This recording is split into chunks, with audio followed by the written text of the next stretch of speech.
さんこんにちは。先ほどから細かい糸のような雨が降り始めた埼玉県の大宮サッカー場では4日目を迎えたワールドユースサッカー選手権大会の B グループの試合が行われております。 B グループというのはアルゼンチンとポーランド、それにユーゴスラビア、インドネシアの4カ国で、今日の第1試合ご覧いただいているのは白いユニフォームがユーゴスラビア、縦縞のユニフォーム、向かって右から左に攻め込んでいるのがアルゼンチンであります。先ほど4時22分にユーゴのキックオフで試合が始まって、現在前半8分を経過したところ、まだ両チームともに無得点、0対0です。40分ハーフで争われます。アルゼンチンもユーゴもこれがともに予選リーグ2試合目。アルゼンチンはインドネシアに勝って1勝を挙げましたが、一方のユーゴはポーランドに2対0と惜敗して1敗、まだ勝ち点はありません。今日は外国勢同士、アルゼンチンとユーゴの試合の模様をお楽しみいただきましょう。今日の解説は日本サッカー協会技術委員の松本行司さんです。松本さん、はい、外国同士の対戦というのは、国内で見るチャンスは比較的少なくて珍しいんですが、今日の試合でですね、特に見てほしいことというとまず何でしょう。なんといってもですね、やはりアルゼンチンの代表選手のマラドーナですね。マラドーナ10番ですね。10番の選手ですね、縦縞のユニフォーム。それにですね、右のウイングのやはり小型の160センチですか、7番のエスクデロ、あるいは9番のセンターフォワードディアス、この選手もアルゼンチンの代表選手だそうですね。この10番がマラドーナですね。キャプテンのマラドーナですね。それにセンターフォワードの先日の試合でハットトリック3点を取りました9番のディアス、7番の今見えてきた小柄なエスクデロ、8番がバルバス、こうした選手を中心にご注目いただきましょう。前半やがて10分になるところですが、まだ両チームとも得点はありません。 B グループの中でもアルゼンチンとユーゴ、いわゆる東欧の代表的なチームですが、見どころはたくさんあると思いますが、松本さん。ユーゴスラビアはですね、やはり典型的なヨーロッパスタイル、その中でも割合にボール扱いが柔らかい、そういうチームなんですけれども、大体西ドイツとか東欧のポーランドや、ハンガリー、あるいはソ連、その辺と同じように大きくグラウンドを使ってですね、展開力の広い攻撃をしていく、またスピードもあります、体格もいいしですね、そういう点ではまた南米のこのアルゼンチンとかブラジルのスタイルとはちょっと違いますね。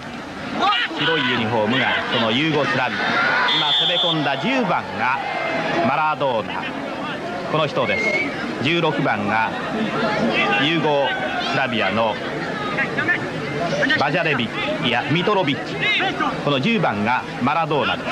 165センチ、左利き、いい位置でアルゼンチンがフリーキックを得ました。7番が小柄なエスクデロ、160センチ、チャンスですね。そうですね。ボールを蹴るのは無論マラドーナ、その右に3番のアルベスが上がっています。直接ゴールを狙いました。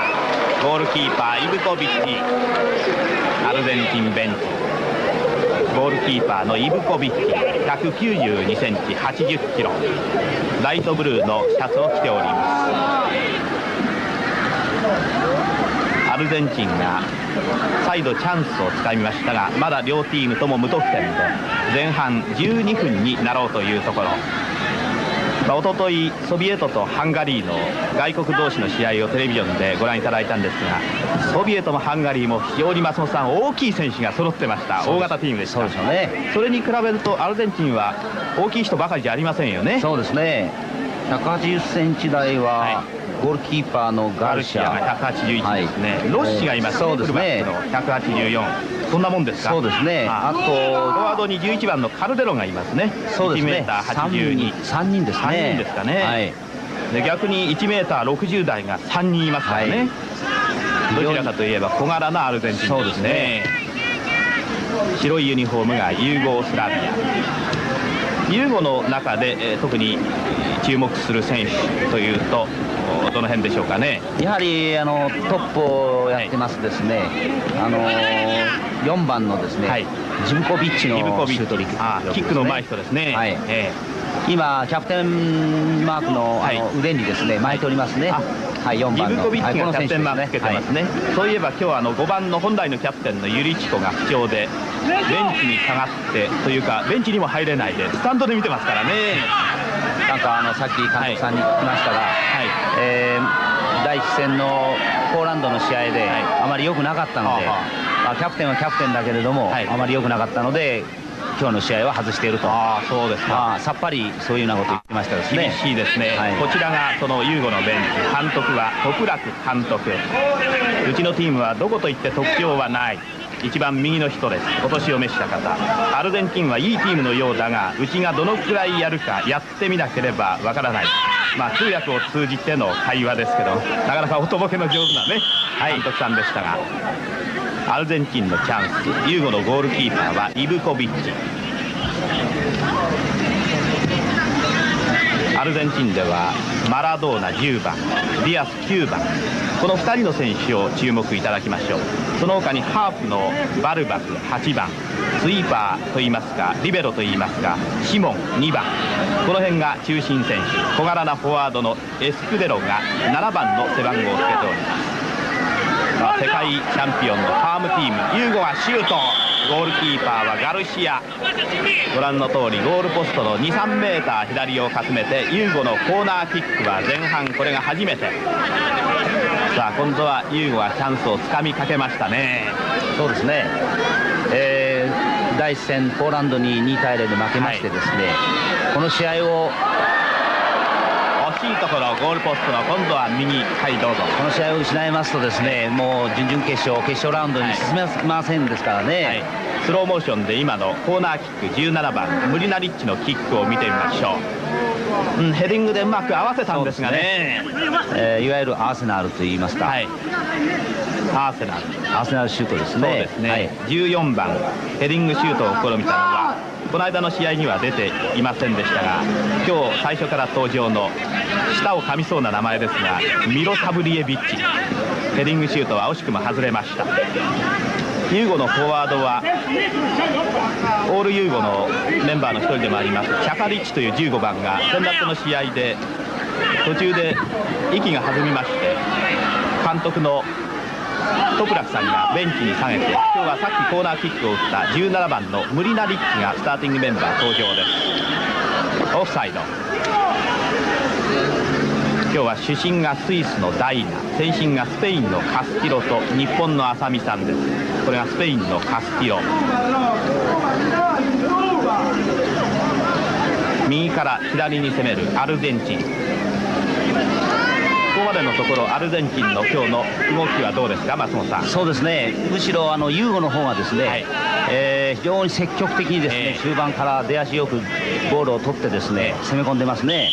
アルゼンチンの方は、ちょっとそのユーゴの積極的なアタックにですね、ちょっと戸惑ってる感じですけれども、しかしやはり今マラドーナが中盤でパスしたような三角パスですね、壁パスといいますか、こういうパス今通りませんでしたけれども、非常に壁パスがうまいですね、アルゼンチンは。ボールはユーゴが取ってハーフウェイラインを越えました。右に振って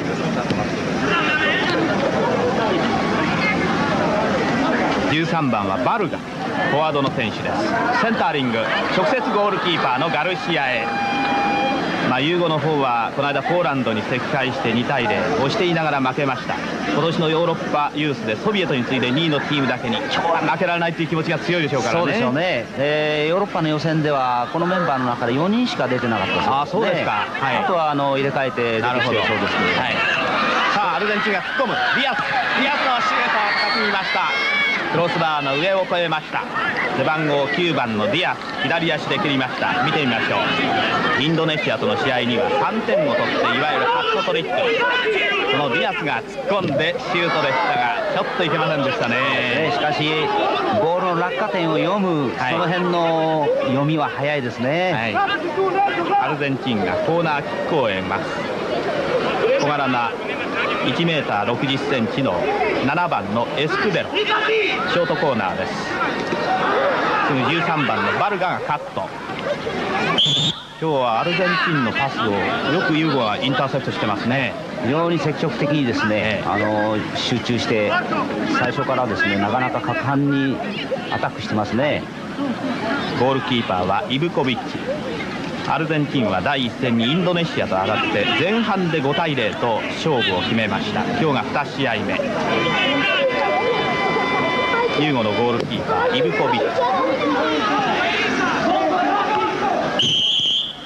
前半18分を経過して0対0。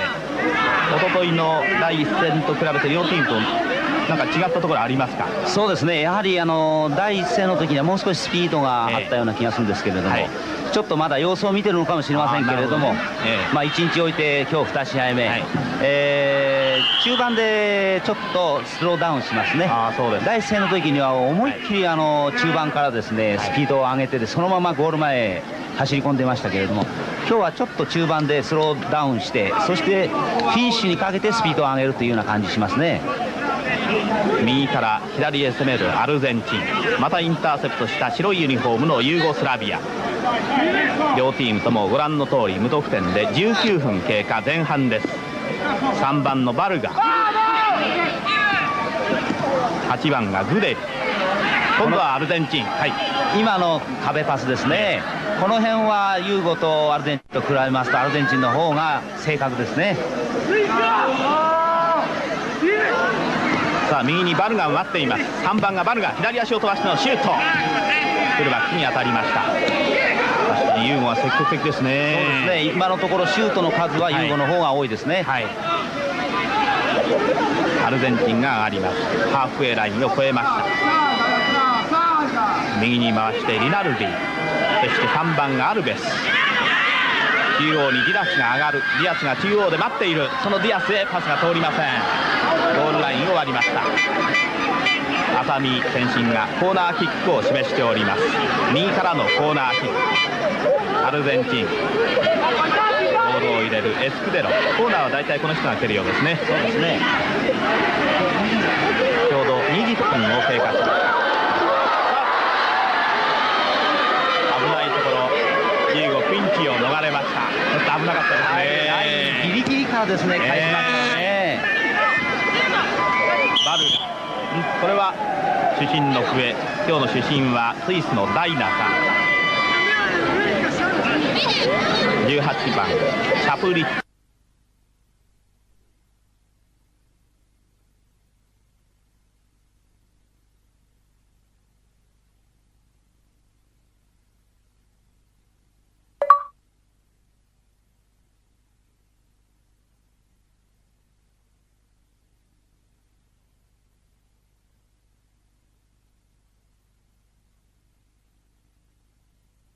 選手です。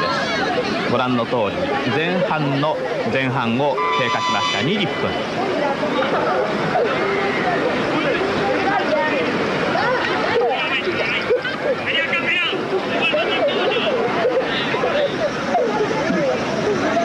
ゆっくり攻めるユーゴスラビア。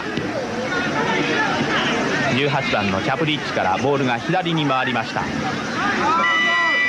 バルガは右の端におります。空中戦ボールの競り合い、ユーゴに出ました。3番がバルガ。ユーゴのパスが通ります。4番のジブコビッチ。ユーゴのフリーキック。これはユーゴチャンスですよ。松本さん、危ないですね。いい位置ですね。ピンチです。ボールを蹴るのはムロン・バルガ。さあ今のプレーを見てみましょう。ここでアルゼンチンの痛い位置で反則。ユーゴがフリーキックを得ました。4番が腕をかけましたね。そうでしたね。キャプテンカスのジブコビッチ。フリーキックを得て3番のバルガが蹴ります。さあユーゴチャンスですが、さてアルゼンチンハットトリックのディアス。ボールが11番に出ました。カルデロン、今日立ち上がり先制かと思われるシュートを放っているカルデロン。しかしボールはまた13番バルガに出ました。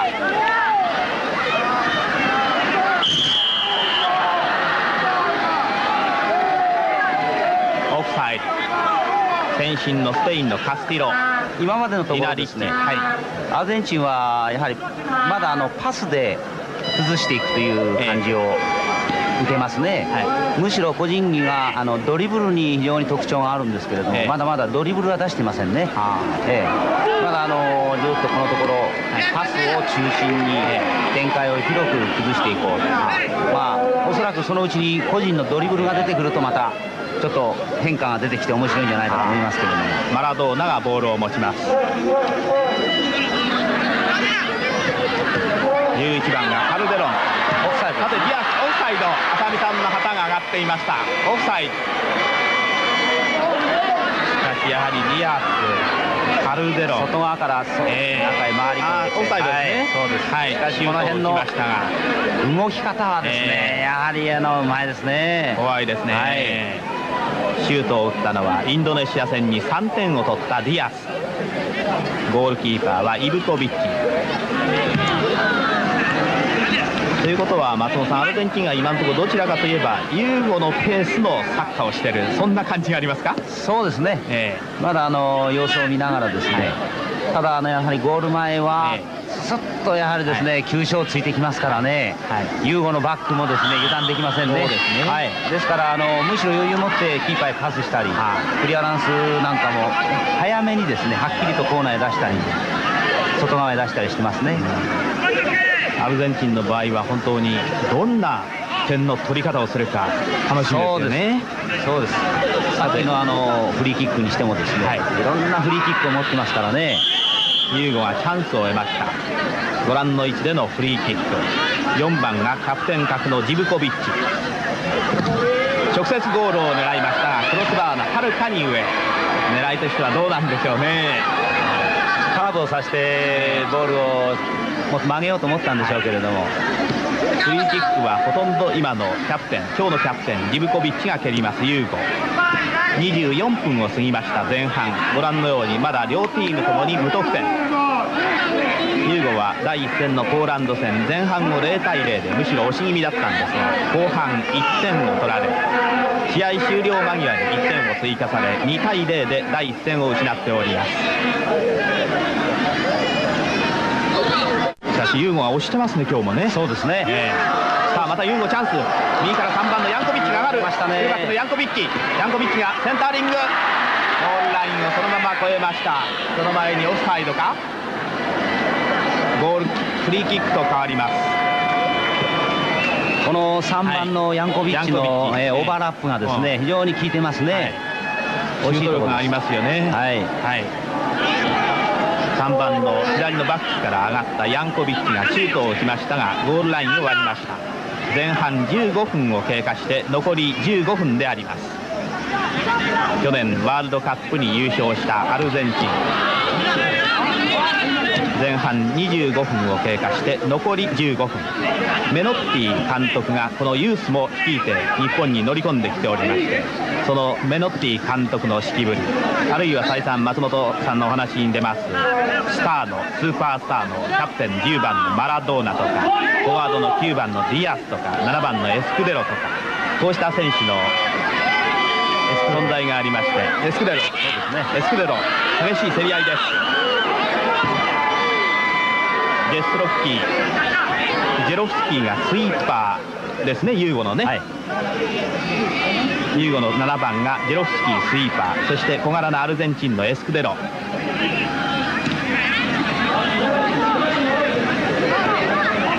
かしアルゼンチンのこの大会にかける、この試合にかける力の入れようは大したもので、今13番のアルゼンチンのリナルディにファウルがありまして、ユーゴのフリーキック。パラチドムの放送しておりますすぐお隣ではアルゼンチン向けの衛星中継でテレビジョンの放送局が1つ、そしてラジオの放送局が2社、アルゼンチン向けに放送を行っております。さてユーゴのチャンス、合わせるのはシュート。ゴーールポストのわずかに左、ユーゴのシュートは外れました。残念そうなユーゴベンチ、中央にトプラク監督、見てみましょう。惜しかったですね、松本さん。そうですね、はい、右からクロスボールをですね、はい、上がってきたのはキャプテンのジブコビッチですよね。はい、13番14番のミロサブリデビッチですか。ミロサブリエビッチね、はい、さっきもシュートを打ちました。非常に難しい名前です。ミロサブリエビッチ、14番が最後ゴールを狙いましたがダメ。前半の27分、ちょっとアルゼンチンのバックがですね、はい、中に寄りますね。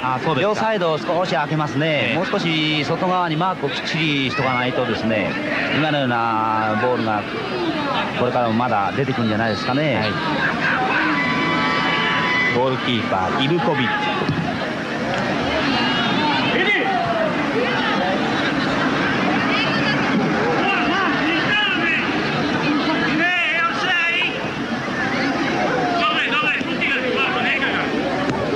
ゆっくり攻めるアルゼンチン。マラドーナから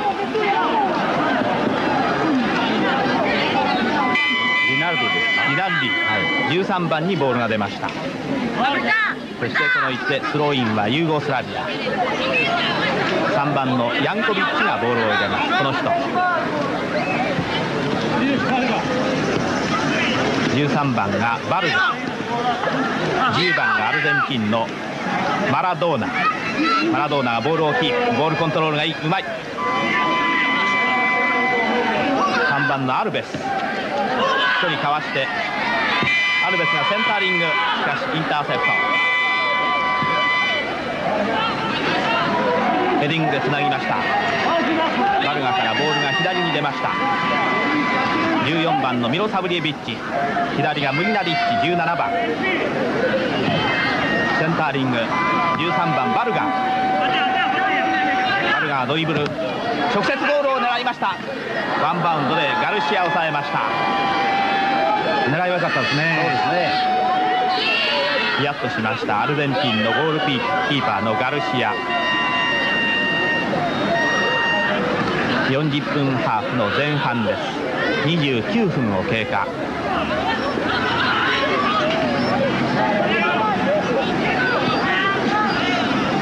ユーゴの場合はこの前のポーランド戦と比べてどうでしょう、松本さん。そうですね、やはりポーランドの時もしてましたですけどね、完全に押してました、まだやはりフィニッシュがですね、もう一つですね、正確性が欲しいですね。もう何回かシュートチャンスがありましてですね、打ってるんですけれども、ちょっと際どいところだけでですね、やっぱり決めたいですね。またユーゴのチャンス、絶好のチャンスを迎えたユーゴ、いい形になりました。4番のジブコビッチが中央からありますが、直接ゴール、キーパー弾いたがゴールラインを割りました。コーナーキックと変わります。17番のムリナリッチ、惜しいシュートでした。見てみましょう。かなりいい位置でしたね。この選手は左利きなんですけどね、よくガルシアが弾きました。そしてシュートを打った17番のムリナリッチがコーナーキックを得ました。15のチャンス。キーパー直接パンチング。3番のヤンコビッチ、シュート力があります。要注意。ヘディング、またコーナーキック。14番のミロサブリエビッチ、ゴールキックと変わりました。ミロサブリエビッチのヘディングシュートが直接ゴールラインを割りました。ゴールキックと変わりました。前半30分を経過して残りあと10分です。こうなるとアルゼンチンも松本さん、今日はちょっと油断できませんね。そうですね、やはりインドネシア戦で1勝しているという気持ちもあるでしょうけれども、ちょっと積極的なユーゴにですね、何かこう、やりにくいと言いますかね、受け身に立っているような感じですね。ボールは生きています。ボールは際どいところで生きていました。ユーゴボール。7番のジェロフスキーがスイーパー、ゴールキーパーはイブコビッチ。左にボールを回します。ユーゴスラビア。31分30秒。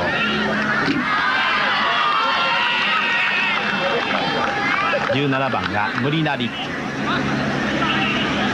ユーゴのフォワードも非常によく動いてますね。そうですね、アルゼンチンのバックがむしろ集中してしっかりまだマークを、離さないでいますからいいですけれども、ちょっと気を抜きますとユーゴに突破されそうですね。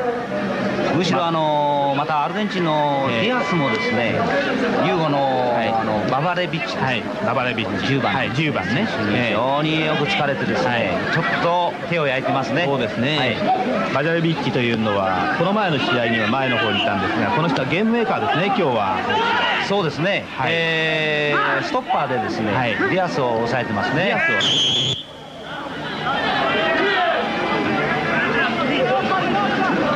32分を経過して両チームともにまだ得点がありません。アルゼンチンの3番アルベスのフリーキック。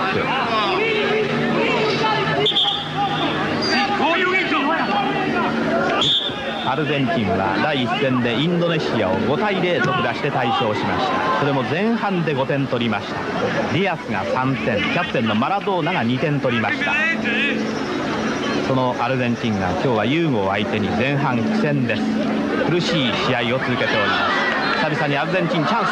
さあどうフィニッシュを結びつけるか。ゴールキーパーイブコビッチ、なかなかファイトがありますね。そうですね、よく取りました。しかしディアスのですね、止まってる位置から、トップスピードへ出るその出足の速さ、これですね。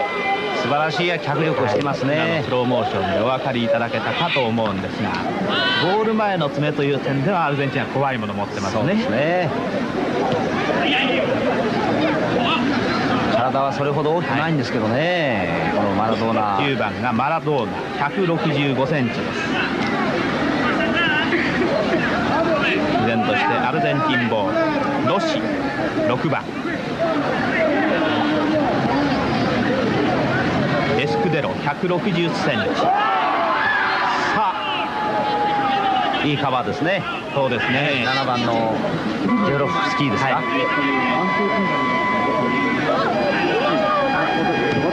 34分を経過しました。またユーゴにボールが出ました。17番ムリナリッチ、1人かわしました。左にボールを出して強いですね。14番のミロサブリエビッチ、ゴールラインを割りました。ゴールキック。この14番はなかなか働きますね今日。そうですね、左側からよく上がってシュートも打つし、いいですね。今日は左サイドの14番のミロサブリエビッチとですね、17番のムリナリッチですね。そうですね、この左サイドもいいですね。白いユニフォームのユーゴスラビア、17番の左のフォワード、この壁パスがですね、これが実にいいボールを出しますね。壁から出るボールがですね、非常に多彩ですね、アルゼンチンの壁パスというのは。これは若い選手たちに見習ってほしいですね。ただ壁に当たって跳ね返るんじゃなくてですね、その跳ね返るボールが非常にいろんな回転がですねかかっててですね、そのもらう人の選手にですね非常に都合のいいようなボールに返ってきますね。前半残りあと5分です。アルゼンチンの、これからのプレーでもその壁パスが随所に見られると思うんですけれども、ちょうど私バレーボールのクイックアタックのですね、クイック攻撃のような気がしますね。それを足でコントロールして、片足ですねコントロールする。非常にそういう点ではやはり他のチームにも壁パスありますけれども、このアルゼンチンのチームの壁パスというのは非常に正確でですね、この強弱が入ってて、そういう点では見どころですね。ユーゴのフリーキックは3番のヤンコビッチからチャンスだったんですが、ユーゴも最後得点に結びつきません。コーナーキック。さあまた17番のムリナリッチが蹴るでしょう。左からのコーナーです。前半36分経過。前半ユーゴはこれが3つ目のコーナーキック、全部左からこのムリナリッチが蹴ります。さあヘディングでユーゴは最後は3番のヤンコビッチ。ヤンコビッチのヘディングが届きません。依然としてボールは生きています。ゴールラインを今割りました。ゴールかコーナーキック、コーナーキックを得ました。最後バックスにボールが当たって出ました。ユーゴ4つ目のコーナーキック前半です。3番がヤンコビッチ。このヤンココビッチ選手はですね、昨年日本のユースがですね、リエカとユーゴのリエカの大会があるんですが、そこへ行ってですね、日本のチーム最初の試合でこのヤンコビッチの所属している、ベオグラードのレッドスターっていうチームのですね、エースストライカーなんです。そうですか。第1戦に3点取られましてね、ハットトリック取られたんですけど、そうですか。ヤンコビッチですね、この代表になってきてますね、今。レッドスターといえばユーゴの一部のリーグの強豪で、シャカリッキ、今日は出ていませんが16番のミトロビッチ、今右からのコーナーを打った選手ですが、それにジロフスキ、こうした選手がレッドスターのメンバーなんですね。そうですね。なおただいま時刻は5時を回りましたが、ニュースはこのサッカーの前半が終わってからお伝えすることにいたします。5時のニュースはサッカーの前半が終わり次第お伝えします。4番のディブコビッチ、キャプテンです。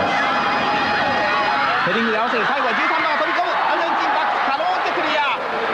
依然としてボールはユーゴチャンス。ロッシですね、6番のロッシの、オーバーヘッドチックでクリアしましたね。そうですね、アルゼンチンの左フルバックの6番ロッシ、ユーゴの選手が先進のスペインのカスティロに抗議をしておりましたが入れられません。ボールは生きています。ゴールキーパーに返しました。1番のイブコビッチ、前半残り時間あと2分、決定的なチャンスかと思ったんですがね、見てみましょう。ヘディングバウンドしてヘディングですね、キーパーがあそこへ出てきました。6番のロッシがクリアしました。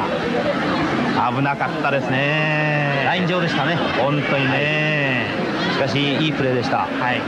184センチ75キロのフルバック6番のロッシがクリアしました。0対0、前半残り時間はもうあと1分少々です。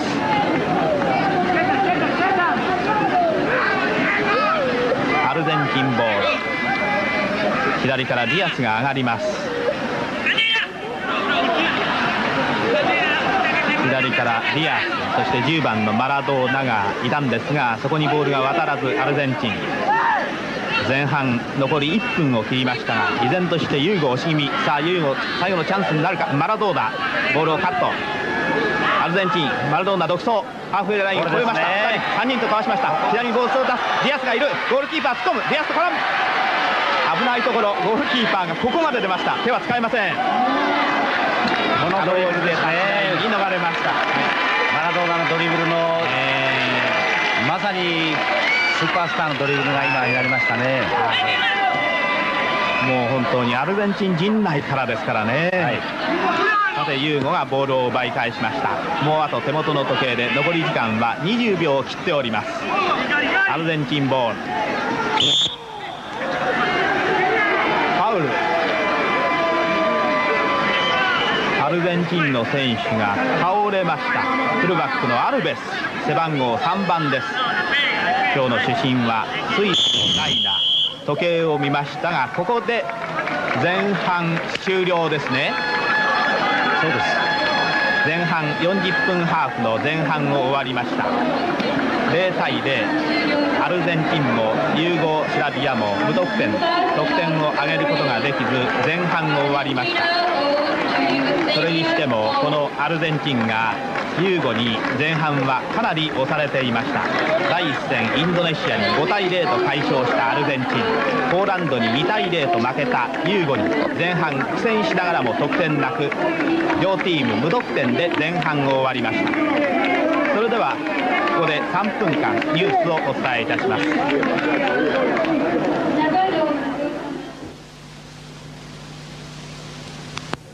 埼玉県の大宮サッカー場は相変わらず細かい雨が降り続いてはおりますが、大したことはないようであります。スタンドは今ハーフタイムで、このスタンドの中央にありますブラスバンドが軽快なマーチを奏でておりましたが、今それが止んだところ、ご覧いただいておりますアルゼンチンとユーゴの試合は前半終わって両チームともに無得点0対0。それにしても両チームともに再三のチャンスを最後のフィニッシュが思うようにいかず得点に結びつけることができませんでしたが、最後38分に松本さん、ユーゴのチャンスは惜しかったですね。ダイビングヘッドして、ゴールへ、見てみましょう。ビデオで見てみましょう。白いユニフォームが攻めているユーゴスラビア、この折り返しですね。決定的な形になるんですが、アルゼンチンのバックジブコビッチのセンターリングをですね、ヘディングで折り返し、これですね、6番のロッシ184センチ、ファインプレーですね。そうです、いいクリアでしたね。13番のバルガのですね、ヘディングをロッシがオーバーヘッドでですね、ラインの上でですね、ゴールアウトしましたね。そのプレーをした後はラインはもう踏み込んでましたね、足が。ボールはラインの内側、ゴールを割ってませんでしたですね。真上で、そのバックスのロッシの見事なファインプレーでアルゼンチンは前半最大のピンチを逃れたんですが、この間のインドネシアの試合で攻撃陣が活躍すれば、今日はアルゼンチン前半守り抜いたという感じですね。そう見てですね、後半はおそらく仕掛けてくるでしょう。そうですか。前半を振り返って両チームの動きは松本さんいかがですか？やはりですね、ポーランドに2対0で負けましてですね、ユーゴスラビアはこの一戦を落としたくないということで、非常に積極的にですね、立ち上がりから全員が攻め込みですね、非常に出足鋭く、むしろ前半のシュート力は圧倒的にユーゴスラビアの方が多いと思うんですけど、そうですね。ユーゴが前半シュート12本打ってますね。アルゼンチンが3本ですね。4倍ですよ。そうですね。しかしユーゴももう一つですね、シュートに正確さ、ちょっと硬くなってる感じですね。それにアルゼンチンの方はですね、バックが少し、様子を見てるというのもありますけれども、両サイドにですね、少しノーマークを作りすぎますね。アルゼンチンの、フォワードももうちょっと様子を見て後半仕掛けるという感じですね。その辺のお話はまた後ほど伺いますが、今日はこの大宮から B グループの試合をご覧いただいているんですが、日本の出ている A グループは昨日の夜ご覧いただいたように、日本がアルジェリアと引き分けて1引き分け1敗で勝ち点が1になりました。アルジェリアが2引き分けで勝ち点2、メキシコが1敗1引き分けで日本と同じ勝ち点1、スペインが2勝して勝ち点4で早々と決勝トーナメント進出一番乗りになっております。そしてこちら大宮の B グループですが、 B グループの方はポーランドがユーゴに2対0で勝って勝ち点2、ユーゴスラビアが第一戦のポーランドに負けたのは惜しかったですね、松本さん。ですね、押しながらですね、アルゼンチンはインドネシアで5対0と快勝しました。今日勝てばベスト8進出ですが苦戦しています。神戸の C グループは混戦です。カナダ、ポルトガル、パラグアイ、韓国、いずれも1勝1敗ずつ、勝ち点は2で並んでいます。そして D グループ横浜の三沢競技場ですが、ソビエトとウルグアイが第1戦を勝ちましたが、今入った連絡では今日の第1試合ウルグアイとハンガリーの間でゲームを行っておりますが、前半終わって2対0とウルグアイがリード。22分にバルガス、35分にはパスがゴールを決めてウルグアイが2対0とリードしているという連絡がありました。さて大宮サッカー場の今年からできました照明灯に明かりが入りまして、トワイライトゲームになります。今日の第1試合後半、選手が出てまいりましたが、日本を含めて世界各国から16の代表国が参加しております。東ヨーロッパのユーゴスラビア、ソビエトに次いで第2位になりました。そのユーゴスラビアと南米で第2位のアルゼンチンが今日の対戦相手であります。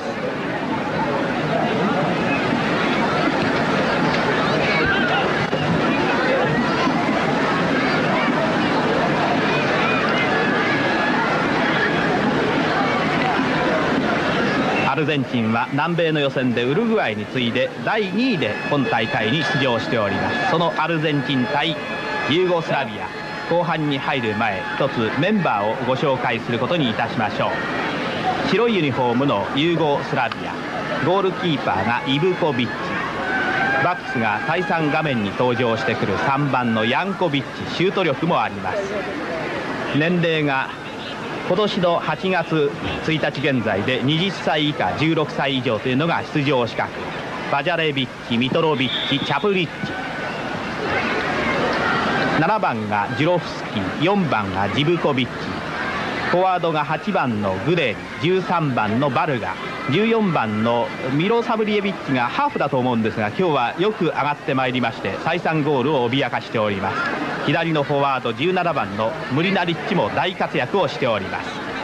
対するアルゼンチンですが、第1戦のインドネシア戦と全く不動のメンバーで、ゴールキーパーが181センチのガルシア、リベロの2番がシモン、バックラインは3番アルベス、4番カラベリ、6番がロッシ、先ほど見事なファインプレーを見せました。そして7番が小柄なエスクレロ、8番がバルバス、9番がディアス、10番注目のキャプテンマラドーナ、11番がカルデロン、13番リナルディがアルゼンチンであります。さて後半が始まります。5時14分後半が始まりました。エンドが変わって左から右に攻め込むアルゼンチン、縦縞のユニフォーム、右白いユニフォームがユーゴスラビア。メンバーにですね、はい、変更交代があったようですね。アルゼンチンですか。はい、アルゼンチンですね。はい、左のウイングの11番のカルデロンに代わってですね、17番の選手がメッサですね。はい、17番のメッサが入りましたね。カルデロンも前半はかなり活躍していたんですが、メッサが入りました。そのままフォワードに入ってるわけですね。はい、左のウイングに17番のメッサが入りました。そして中央にハットトリックの9番ディアス、右に小柄な7番のエスクデロであります。あとはメンバー変わりありません。さあこの後半の立ち上がりというのがね、注意しなきゃいけないんですよね。はい、オフサイド、アルゼンチンが攻め込みましたが、17番の変わったばかりの人メッサ、アルゼンチン少し早くなりましたね。そうですね。はい、この間のソビエトハンガリー戦、横浜のゲームでは後半開始早々にね、もう10秒でね、かっさらってそのままでしたね。はい、ああいうことがありますから、この後半の立ち上がりは気をつけなければいけません。さてアルゼンチンです。左に回してロッシ、そして変わった17番のメッサイ、マラドーナのドリブル、これが怖いんです。バックパスでキーパーのイブコビッチが追いつきました。ディアスがボールを出しましたが、イブコビッチ192センチ、長身がっちり型のゴールキーパーです。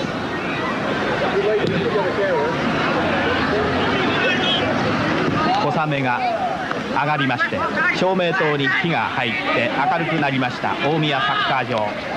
なかなかこうしてみますと松本さん、見やすいですね。そうですね。はい、この昨年からですね、ワールドユースにかけて4億円をかけたとか聞きましたですけれど、配送しましてですね。さてユーゴのチャンス、ゴールキーパーのガルシア、埼玉県営大宮公園サッカー場、国鉄の大宮駅から東へ歩いて20分ほどのところ、大宮公園の中にございます。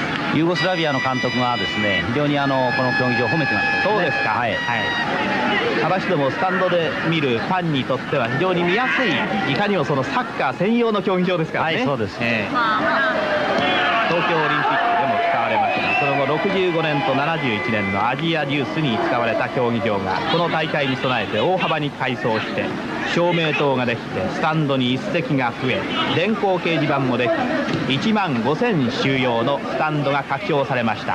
今日も満員に近くなっております。それとこの芝が非常に深くて気持ちよさそうですね。はい、これも1年間ですね、使わずにですね、はい、もうこの管理者の方が非常に神経を使いましてですね、飼育した非常にいい芝になっています。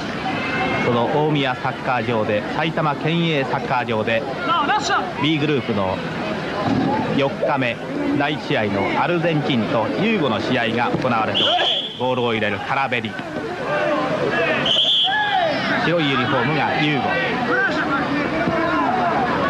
さっき話が途中になりましたが松本さん、後半の見どころは何でしょう。やはりですね、前半パスを中心にアルゼンチンですね、ユーゴスラビアのディフェンスに向かってましたけれども、少しボールを早めに叩いて、しかもドリブルをもっと使い出してですね、バックラインを突破してくるんじゃないかと思いますけれども、ユーゴスラビアも、攻め込みながらやっぱり決定打がですね、もう一つ欲しいところですね。そこなんですね、ユーゴの課題はね。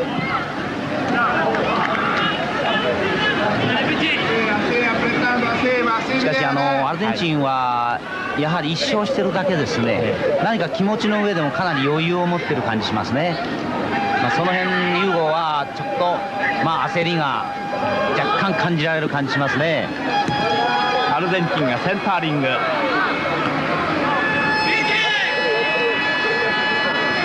7番のエスクデロ、またユーゴへ。10番パジャレビッチ、3番ヤンコビッチ。アルゼンチンボール、マラドーナが突っ込みます。ここで笛。アルゼンチンのフリーキック。後半立ち上がり、両チーム無得点で5分を経過しました。アルゼンチンがフリーキックを得ました。シュート、ゴールポストに当たりました。これはゴールラインを越えました。アルゼンチンのリナルディ、13番、この人です。やはりノーマークフリーにしましたね。見てみましょう。この位置から右のゴールポストに直接当たるんですよね。ここで跳ね返って得点に結びつけることはできません。リナルディ178センチ。後半5分、きちっと計算されたシュートですね。ギリギリにですね、高さといいスピードといい、190センチを超すキーパーですけどね、ユーゴスラビアのキーパー。そうですね、192ありますよね。届かなかったですね。イブコビッチ。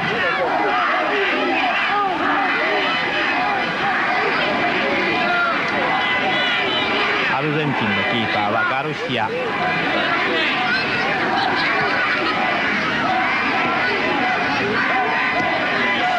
タンドも賑やかになってまいりました。さ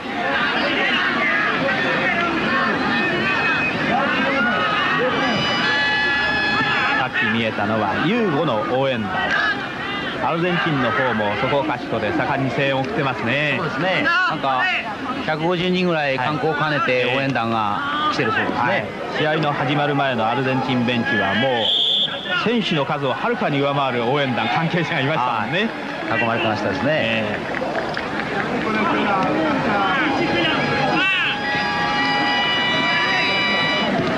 の辺の壁パスですね。4番のカラベリ、9番がディアス、アルゼンチン。17番メッサ、後半変わりました。またユーゴ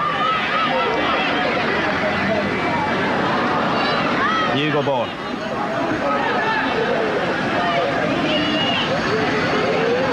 17番メッサがボールを取りに行きましたが、アルゼンチンの4番はカラベリ。ここでユーゴのフリーキック。カラベリにファウルがありました。ユーゴのフリーキックです。主審はスイスのダイナ。ボールを蹴るのは今日キャプテン格のジブコビッチ。フリーキックには定評があります。キャプテンマークをつけております。短いパスを出しましたが、アルゼンチンインターセプト。エスクデロ、そしてディアス。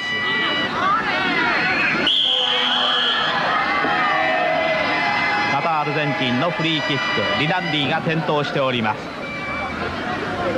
さっきロングシュートを打ったリナルディ。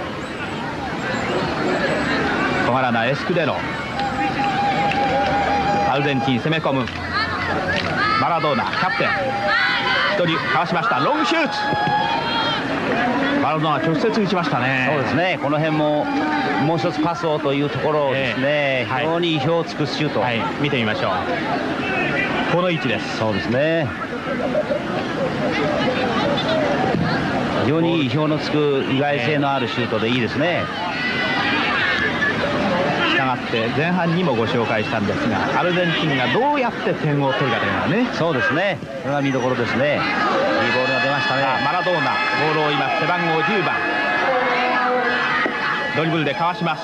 センターリング。しかしバックスがミトロビッチクリアしました。しかし今のセンターリングもですね、キーパーが取れないところでゴール前鼻先を通すですね、憎いボールを出しますね、マラドーナ。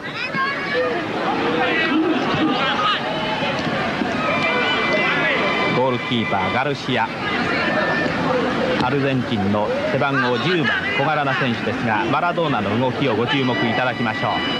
この間の試合にも5点のうち2点を自分で取りました。さてアルゼンチンまたチャンス、1人とかわしました。シュートできません。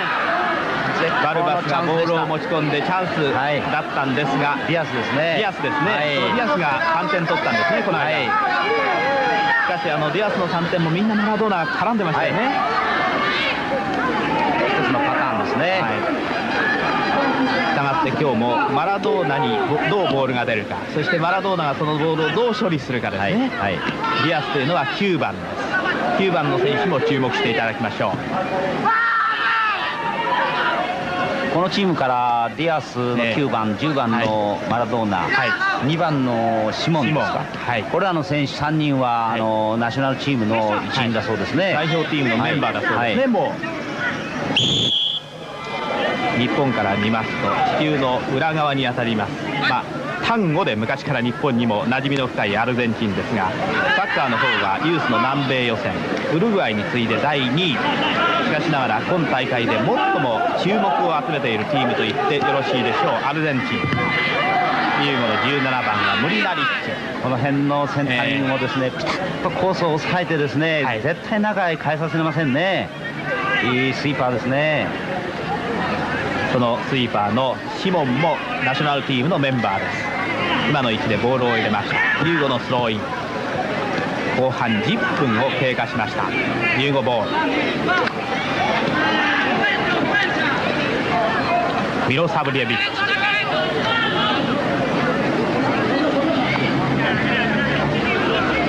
ゴールキーパーはガルシア。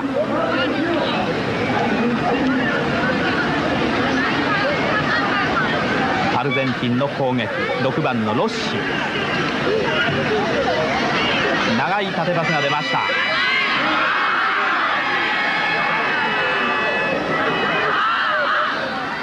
ディアスが中央にいます。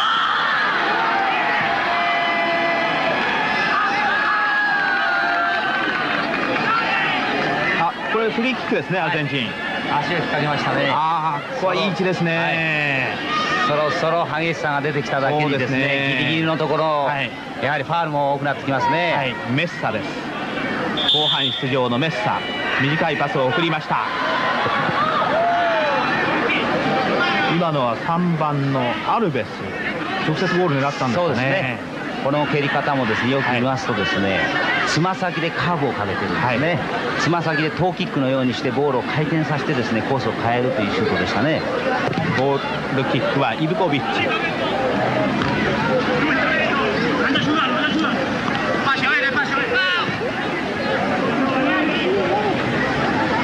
7番のエスクデロ、160センチ。パスが通りません。またアルゼンチン、ディアスがボールを奪い返しました。さあディアス、中央にマラドーナが上がる。さあセンター、いや直接ゴールを狙いましたがサイドネット。最後はディアスがゴールを狙いました。おとといインドネシア戦でハットトリック。明日日本で満20歳の誕生日を迎えるディアス。背番号9番。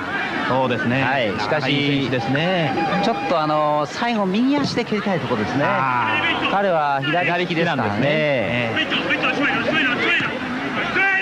後半の13分、アルゼンチンとしてはこの対ユーゴ戦に勝てばあさってを待たずしてもう今日のうちに準々決勝進出、ベスト8に残ることが決まるわけですよね。そうですね。そういう意味でアルゼンチンももちろん勝ちたいゲームですが、ポーランドに負けたユーゴとしては後がないだけに、後半残り27分、相当ゲームとしては激しくなりそうな感じがしますね。いよいよ両チームともですね、勝負に出てきてますね。特にアルゼンチンにそれが見えますね。さあそのアルゼンチン、パスが通りません。14番のミロサブリベッチ。1日おきの試合ですんで、また環境も違ってますしですね、選手にとってはかなり疲労もあると思うんですけれどもね、しかし後半になって速さが出てきましてですね、かなり両チームとも勝負というものを狙って速くなってきましたですね。ポーランドにいっぱいを期してもう後がないユーゴスラビア。このユーゴを下して早々とベスト8進出を決めたいアルゼンチン、0対0でここまで来ました。残り時間に勝負をかけます両チーム。さあアルゼンチンの攻撃、縦パスが出ました。メッサ、エスクデロのシュート決まりました。エスクデロのシュート決まりました。後半14分20秒、エスクデロのシュート、小柄な160センチの7番エスクデロ、喜ぶアルゼンチン、唖然としたゴールキーパーのイブコビッチ。見てみましょう、松本さん、小柄な選手のエスクデロですよね。いいドリブルですよ。7番の選手2人かわしてキーパー出るところアウトサイドで、ゴールの真ん中に決めました。後半14分20秒、見事なこのエスクデロのゴールがなりました。160センチですからね、60キロ、我々の日本人でももう小さい方ですからね。あれ、このエスクデロに変えるんですね、アルゼンチンは。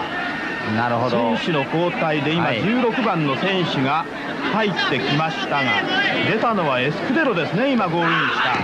そうですね、別に悪くてですね、交代させたんじゃないと思いますね、メノッティ監督は。なるほど、むしろ疲労ということや、大きな選手相手にですからね、精一杯やって、功労の意味でですね、この辺で疲労を少なくして次の試合に備えようと、いうようなことではないかと思いますね。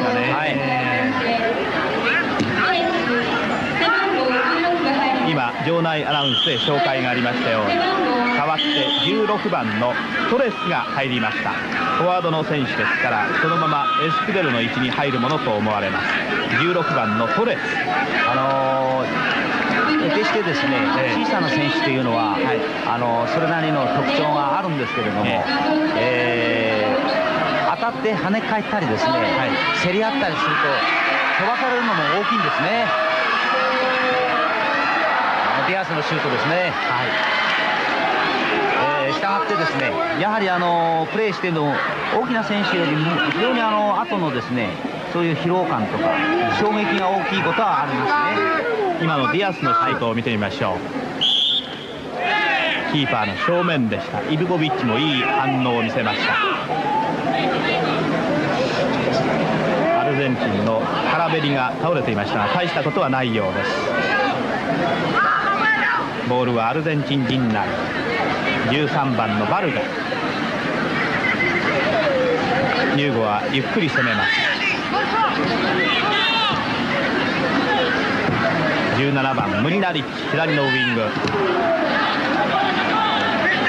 またアルゼンチンボール。1対0、後半14分20秒、エスクエルのゴールが決まってアルゼンチンリード。少しユーゴスラビアちょっと血が上ってきてますね。無理な体勢から今度はスイスのダイネッシンに噛みついてます。ちょっと頭に血が上ってはいけませんね。そうですね、若いということもありますけどね、やはり先行しようと思ったところが先に後半今やられてですね、ちょっと冷静さを失ってますね。ここでまたユーゴの方に選手の交代があります。6番の選手が入りました。17番のムリナリッチが下がりますね。ムリナリッチが下がるんですね。左のウイングを変えました。この6番のですね選手も非常にリンクマンをやるとうまい選手ですよ。エルズネールですね。私たちがユースのチームで一緒に行きました時にユーゴのオリンピアというチームにいましたですね、リンクマンなんですよ。ハーフのリンクマンのエルズネール、178センチ、69キロが入りました。17番のフォワードのムリナリッチに変えての起用であります。その狙いとしてはどういうことなんでしょう。やはりリズムを変えてですね、もう一つ勝負に来ましたアルゼンチンのですねペースを変えようということでしょうね。ちょっと攻めあぐみ始めましたからね、ユーゴはね。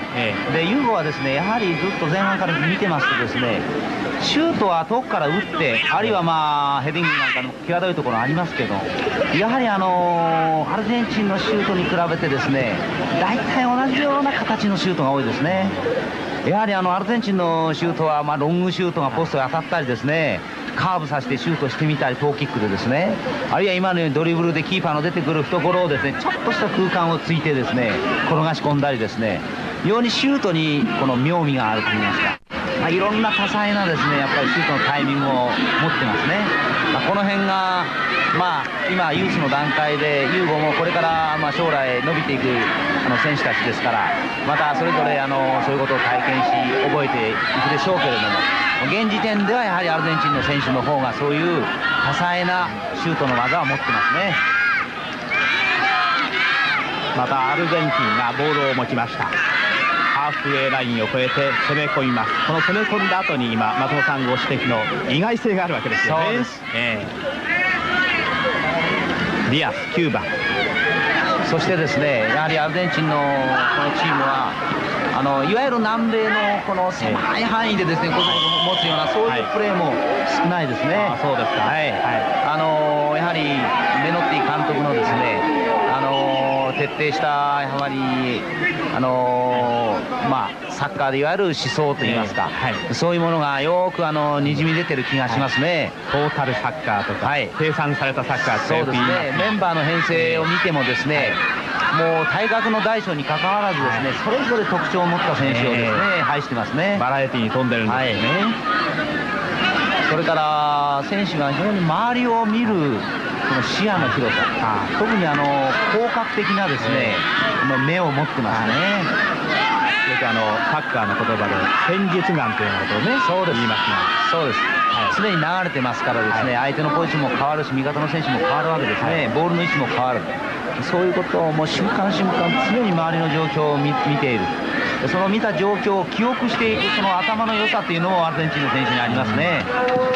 さあロングシュート、キーパーイブコビッチの正面ですが、1回で取らないと危ないですね。すぐ4番のカラベリがオーバーラップして上がってましたからね。シュートを打ったのは8番のバルバス。見てみましょう、この位置です。ロングシュート、キーパーのイブコビッチが弾いて、カラベリが4番です。シュートを打ったのはバルバス。後半20分を経過して、さあもう残り20分を切りました。1対0、アルゼンチンが後半の14分20秒、7番のエスクデロのゴールが決まって1点をリードしています。リードとしては苦しくなりましたね。そうですね。まずやはり前半のようにクロスボールをですね、サイドから上げるというのはやはりユーゴのヨーロッパそのものの戦法もそういうことが多いんですけれども、それを忘れないようにしてほしいですね。冷静さを失ってただ単純にですね前へ突っ込もうだけではですね、ちゃんとアルゼンチンのバックはディフェンスはちゃんと読んでますね。むしろ外側からですねやはり食い込んでクロスボールを上げて逆に振って折り返したところを狙うというのがやはりいいんじゃないかと思いますね。この辺からもっと外側へ流れて、ちょっと止まってますね、ユーゴのフォワード、14番の選手とか、パジャレビッチ、ミロサブリエビッチですね、4番のですね、ジブコビッチか、この人です。まだ時間がありますからね、バルガがボールを取りに行きました。落ち着いてもっと動いて、もっと崩すことを考えた方がいいですね。逆にアルゼンチンはいわゆる個人技が後半に入って目立って出てまいりました。4番のカラベリから8番のバルバス。少しユーゴはコントロールタワーといいますか、ちょっと展開のその軸がですね、どうしていいかちょっと迷ってる感じですね。こういう変化があるアルゼンチン、かかと個人技ですよね。そういう意味ではユーゴのコントロールタワー、本来のキャプテンの5番のゲームメーカーのユリチコが今日出ていないっていうのは何か私なんかにはね、痛いような気がしないでもないんです。後半23分を経過しました。アルゼンチンの1点、いいパスですね。チャンスですよ。これでユーゴチャンス、ゴールキーパーガルシアとしてボールがセンタリングのボールが弱いですね。もっとスピードのあるボールを返した方がいいですね。ちょっと空中に浮いてから弱いもんですから、キーパーが取れる時間がありますね。16番トレス、変わった選手です。トレスが吹っ込む、トレスのシュート、キーパーの手にキーパーの手に当たって、ゴールポストの1メートルもありません。わずかに左を切れていきました。コーナーキック見てみましょう。浮かしてですね、コースを変えますね。この辺はヨーロッパの選手にないところですね。キーパーと1対1、よくキーパー防ぎました。イブコビッチがかろうじて、これはディフェンスをですね攻めてもしょうがないと思います。そうですか。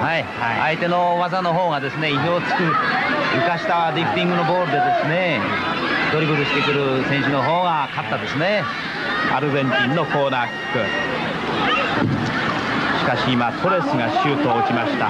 さっき得点を挙げたエスクデロが得点を挙げたすぐ途端に交代したそのトレスが今ね決定的な形に持っていくんですから、人材が豊富ですね。層が厚いんですね。またそれぞれの味を出しますね。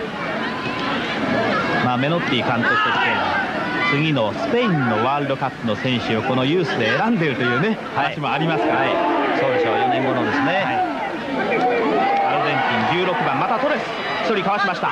ドリブルのうまい選手です。左に振りましたがここにはアルゼンチンがいません。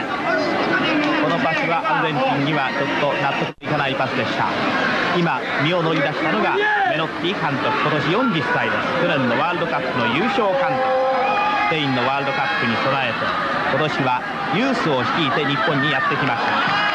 5年前にアルゼンチンのナショナルチームの監督に就任した人です。25分を過ぎました。メンバーの交代があるようですね。ユーゴですね。背番号15の選手がユーゴスラビア出てきました。マラドーナリッチですね。まだ主審が気が付いていません。ゴールラインを割ってコーナーキック、まだ主審のダイナは気が付いていませんが、ご覧のようにこの13というのはバルガに代わって出るという意味であります。15番の本来の左のウィングのチャカリッチの準備ができております。まだ交代は認められません。アルゼンチンボールを蹴るのはバルバス。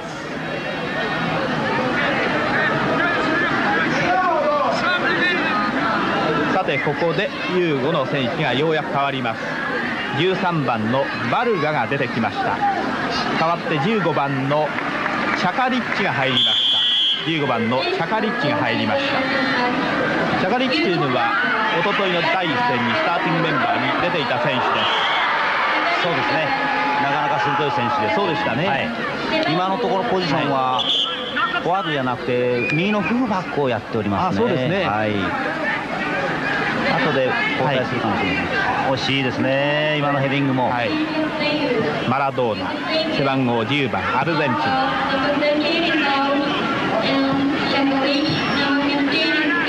15番のチャカリッチが今ちらっと画面の右隅に見えました。そうですね。左のウィングですね。そうですね。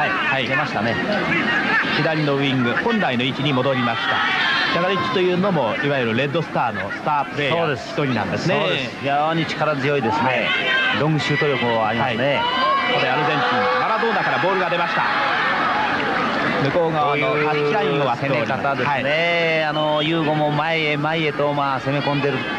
ディフェンス陣もですねそういうボールフィードボールを前へ前へこう振ったわけですね前半から。ところが今度は背後へ出されますね。自分のゴールに向かって今度は守らなくちゃならない。この辺の逆のつき方がですねやっぱりユーゴのディフェンスとしては苦しいんですよ。今までは前目前目にボールを拾って出したところが今度は自分のゴールへ向かって拾わなくちゃならないわけですね。後半に入ってアルゼンチンが1対0とリードしていますが試合内容も一方的に押しています。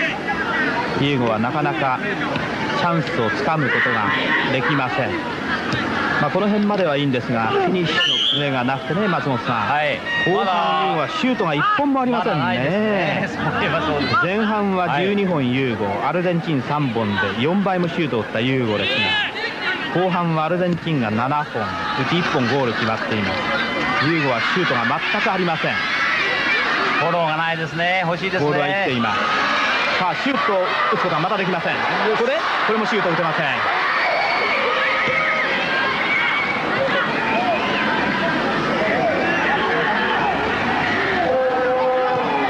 ルゼンチンが一方的になりました。しかし得点は1対0。右にボールを出します。中盤まではユーゴもねいい形でいくんですが、やはりもう一つ決めの細かいですね、パスの正確さ、それからシュートの正確さが欲しいところですね。マラドーナ吹っ込む、ゴールラインを割ってキーパーが取りました。イブコビッチ、あの辺のスピードに乗ったドリブルはいいですね。ここですね。まあこういう形になりますとファンとしてはね、マラドーナの一発を見たいもんですがね。第1戦には見事2点を叩き出しましたキャプテンのマラドーナ。この9番のディアスが3点取ってハットトリック。壁パスですね。このコンビです。これです。オーバーヘッド、ゴールラインを割りました。アルゼンチンの選手も、いろんな多彩な技ありますと、マラドーナという選手の私が感じたのはですね、パスがどこから出てくるかわからないパスの出し方をしますね。非常に単純にポンポンと出すパスだけじゃないんですね。後でちょっと引いてですね、それから出てきたりですね、ちょっとつま先で上げといてちょっとタイミングを遅らしといて次にまたポッと出てきたりですね、全く前を向いてるから前に出すかと思うと真後ろへポッと出したりですね、非常に惑いますね。さて久々にユーゴのチャンス、しかしシュートまで持ち込むことができません。ユーゴとしてはどうフィニッシュに持ち込んでいくかですが、またマラドーナ、さあボールがどこへ出ますか。この辺の左に振ってメッサ、無造作に、左のアウトサイドでポーンと計算されたコントロールされたパスですね。笛はありません。決して力を入れてないですね。ユーゴスラビアの選手もこの辺のところがもうちょっとですね正確に出せるといいと思うんですけれども、ついついやはり力が入ってそのためにパスミスが多いという感じしますね。ボールを入れるメッサ、30分を経過、もうあと残り10分です。アルゼンチン1対0とリード。スルッとすり抜けますね。アルゼンチンチャンス、中央に持ち込む、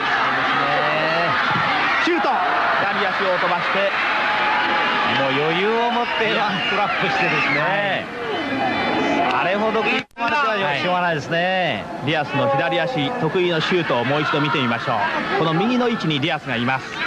左足ですね、得意の。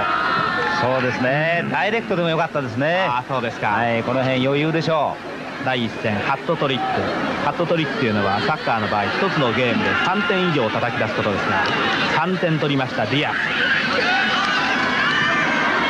チャンスですね、ユーゴのチャンスですね。しかし依然としてユーゴシュート打てず後半、またボールはユーゴ。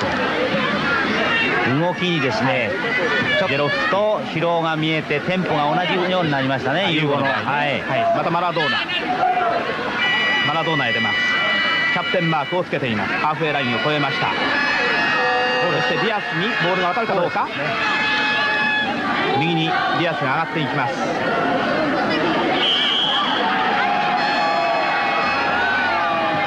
トレスが長いことボール持ってましたね。ようやくボールがここまで出ました。しかしトレスも最初にシュートを決めたエスクセロもそれぞれ特徴がありますね。柔らかい足、4番体サラベリね。この辺のパスもいいですね。マラドーナキャプテンちゃんと見てますね。3人に囲まれててもですね、そうなんですね。カラベリがいいボールを出します。マラドーナのパスが通りません。ユーゴボールのスローイン。スローインですね。フリーキックではありませんよね。ちょっと前の方から投げたんで、タッチアウトしたと1メートル以内から投げるということになってるんですね。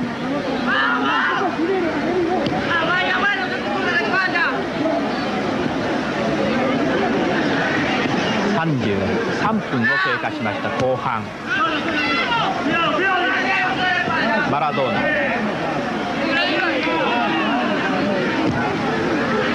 大きく右に振ったユーゴ。問題はこの後です。後半ユーゴはもうここまでしかいかなくなりました。アルゼンチンやはり走力ももちろんユーゴはある、スタミナもあると思うんですけれども、この辺の差はですね、まだ時間はありますけれども、技術の基本的なその細かい技術の差が現れてきてますね。だいぶはこういうところでもですね、タッチしたボールをミストラップしたりですね、外へ出したり、こういう点でロスしてますね、ユーゴスラビアは。アルゼンチンはもう触ったタッチしたボールをほとんどミスしないですね。味方につなぎですね、ある程度のところまで食い込みますね。またユーゴです。アルゼンチン、ポーランド、強豪と同じグループに入ったユーゴスラビア。またアルゼンチン。さあアルゼンチンチャンス。中央にマラドーナが待っている。ボールを持ち込んでマラドーナにパスが通りません。バックパしてゴールキーパーのイブコビッチ。山と高原の国ユーゴスラビア、東ヨーロッパではただ一つプロサッカーを持っている国ですが、したがってラテン的な個人技も多いと聞いていたんですが、今日はそういう個人技は見られません。ユースの段階ではですね、まだまだそういう点はあれですけれども、代表のクラブなんかでは非常にレベルが高いですね。そうらしいですね。さあまたアルゼンチンチャンス。トレスからまたトレスが直接ゴールを狙いました。ユースの段階ではどちらかといえば個人のね才能を伸ばすことにね重点を置いているようで、ソビエトとかハンガリーのように厳しく鍛えられてはいないということなんですが、チャンスですね。チャンスです。ユーゴはシュートを打てるか。シュートがここでシュートがまだ今シュート欲しいシュートはこれが初めて。4番のジブコビッチが最後にシュートを打ちましたが、ユーゴ後半35分でご覧いただきましょうか。これが初めてのシュートですよね。4番のジブコビッチが打ちますね。4番のジブコビッチダメです。まだチャンスですよ。コーナーキック、依然ユーゴのチャンスが続きます。このままヘディングシュート、キーパーガルシア。2本目のシュートはヘディングシュート、キーパーガルシアを抑えました。15番のチャカリッチ、途中から入ったチャカリッチがヘディングを試みましたがダメ。35分30秒、残り時間はもうあと4分半。1点ですからね、ああいうチャンスは出てくるわけです。今のヘディングは良かったですよね。チャカリッチ、キーパーのガルシア。得点は1対0。アルゼンチンが14分20秒に小柄なフォワードのエステルのゴールで1点を取っております。今日はマラドーナにもディアスにもまだ得点はありませんが、さあボールを持ったディアスが走る。2人かわしました。まだディアスがボールを持っています。まだ持っています。ようやくユーゴにボールが出ました。ユーゴの7番はスイーパーのジェロフスキー。いいプレーですね、ユーゴスラビア。ご覧のようにもうあと残り5分です。やはりシュートしますとですね、生き返りますね。チャカリッチが元気が出ましたよね。しかもねヘディングシュートを試みたチャカリッチが元気よく走ります。15番の選手です。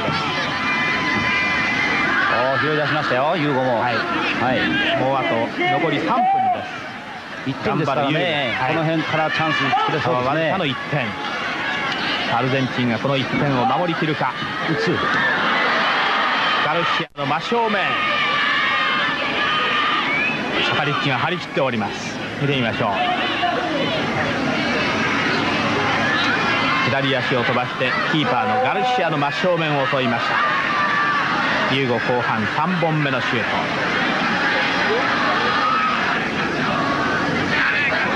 手元の時計でもうあと試合時間は2分30秒、2分半しかありません。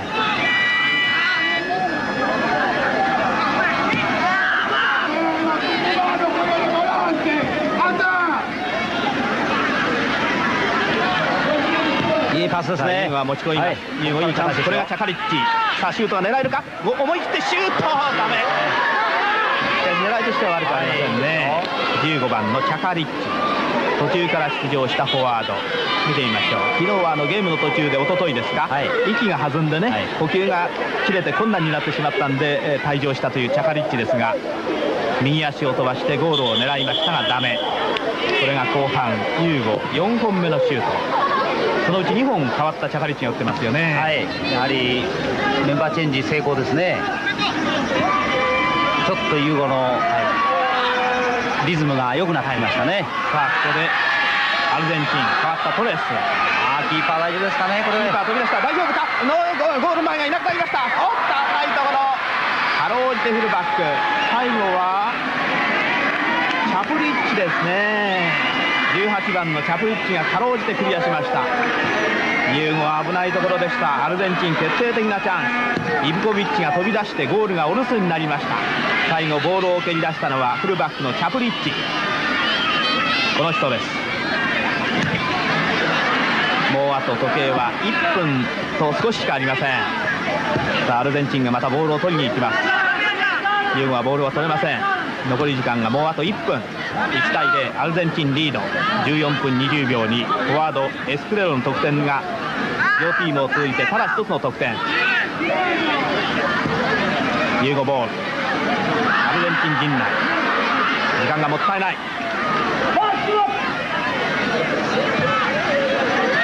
手元の時計で残り40秒。シュートが出るか、シュートが出るか。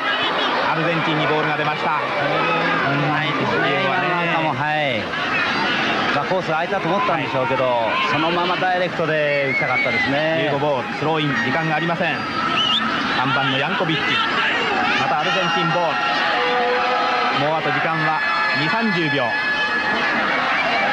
さあアルゼンチン2点目のチャンス。ゴールキーパーはイブコビッチ。なお三沢のウルグアイ対ハンガリーは結局2対0でウルグアイが勝って2勝目を挙げました。ここでこちら大宮も試合終了。1対0、アルゼンチンが勝ちました。準々決勝進出がなりました。アルゼンチン喜ぶアルゼンチン、メロッティ監督率いるアルゼンチンのユースチーム、1対0でユーゴを下しましてベスト8に残りました。決勝トーナメント準々決勝進出が決まりました。ご覧の通り右のアルゼンチンはセカンドハーフ後半の14分20秒、スターティングメンバーの7番エスクレロが 1m60、60キロという小柄なエスクレロが見事なゴールを決めました。その場面をもう一度ご覧いただきましょう。見事なシュートでしたよね、ドリブルして、スルーパスが、はい、通るわけですね、ここから縦に、はい、これをドリブルでかわすんですね、これですよね、はい、全くこの、冷静にですねキーパーの出てくるところをですね読んでアウトサイドでゴールへ転がす。決して強いシュートじゃないんですよね。しかしにくいですね、この辺の落ち着いたですねシュート、やっぱりまあ層が厚いと言いますか、いろんなサッカーをやはり経験してるんですね。両チーム互いにシャツを交換し合いまして試合終了後の挨拶を交わしておりますが、アルゼンチンが今日は注目のマラドーナあるいはディアスのゴールこそありませんでしたが、小柄なエスクデロが今ご覧いただいたようなビデオテープでご覧いただいたような見事なゴールを後半の14分20秒に決めて1対0とユーゴスラビアを下して準々決勝に駒を進めたゲームをご覧いただいたわけですが、さて残り時間も少なくなりましたが、松本さん、後半試合全体を振り返っていかがですか。そうですね、やはりユーゴは積極的にですね、今日は負けられないということで、かなり攻め込みましたけれども、はい、前半に決定打がなかったというのはですね、まあ惜しいチャンスが2、3度ありましたけれどね、ヘディングでですね攻め込んでオーバーヘッドでロッシにクリアされた、あの辺惜しかったですけれども、前半に1点欲しかったですね。しかしアルゼンチンは様子を見ながらですね、後半にむしろ勝負をかけた。そしてむしろ前半はパスで様子を見て、後半になってですねドリブル、速いドリブルで勝負に出ていった。この辺のですね使い分けとリズムの変化、この辺がメノッティ監督の心にくいですね采配じゃないかと思うんですけれども、今ビデオで出ましたですね7番のエスクルデロのドリブルからのシュートですね、この辺を見てもですね、やはり素晴らしいですね。そうですね、なお今出ておりますのが横浜三沢球技場の D グループの今日の結果で、第1試合4時20分から始まったハンガリーとウルグアイは前半2点を取ったウルグアイがそのままハンガリーを押し切って勝ちました。ハンガリーはこの間ソビエトに負けましたのでこれで2敗、逆にウルグアイは2勝であります。